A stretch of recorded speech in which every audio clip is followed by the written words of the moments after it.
رسول اللہ صلی اللہ علیہ وآلہ وسلم نے فرمایا، جس سے علم کی کوئی بات پوچھی گئی اس نے جاننے کے باوجود نہ بتائی۔ بسم اللہ الرحمن الرحیم۔ آج کی حدیث مبارک، ضروری دینی امور چھپانے پر وعید۔ سنن ترمذی، حدیث نمبر 2649۔ حضرت ابو ہریرہ رضی اللہ تعالیٰ عنہ سے روایت ہے کہ رسول اللہ صلی اللہ علیہ وآلہ وسلم نے فرمایا، جس سے علم کی کوئی بات پوچھی گئی اس نے جاننے کے باوجود نہ بتائی تو روز قیامت اس کے منہ میں آگ کی لگام ڈالی جائے گی۔ حدیث مبارک کے پیش نظر اگر کسی عالم سے دینی ضروری مسئلہ پوچھا جائے تو اسے چاہیے کہ بلا وجہ انکار نہ کرے، ورنہ روز قیامت عذاب کا حقدار ٹھہرے گا۔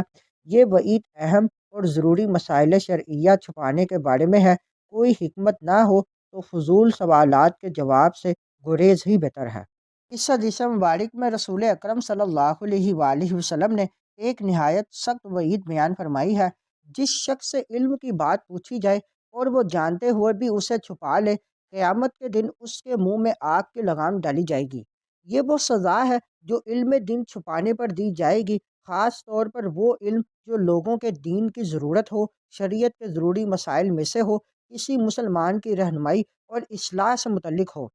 جو عالم یا جاننے والا ہے اسے چاہیے کہ حق بات واضح کرے۔ اگر کوئی دینی رہنمائی چاہے اور وہ شخص بلا وجہ ٹال دے تو یہ بڑی خیانت ہے۔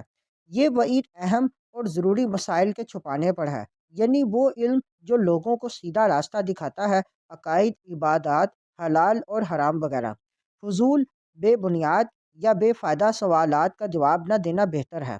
اگر کوئی حکمت ہو یا سوال فساد، فتنہ یا جھگڑے کا سبب بن جائے تو عالم جواب دینے سے گریز کر سکتا ہے۔ علم امانت ہے، جو شخص جانتے ہوئے صحیح بات نہ بتائے وہ گویا دین کی امانت میں خیانت کرتا ہے۔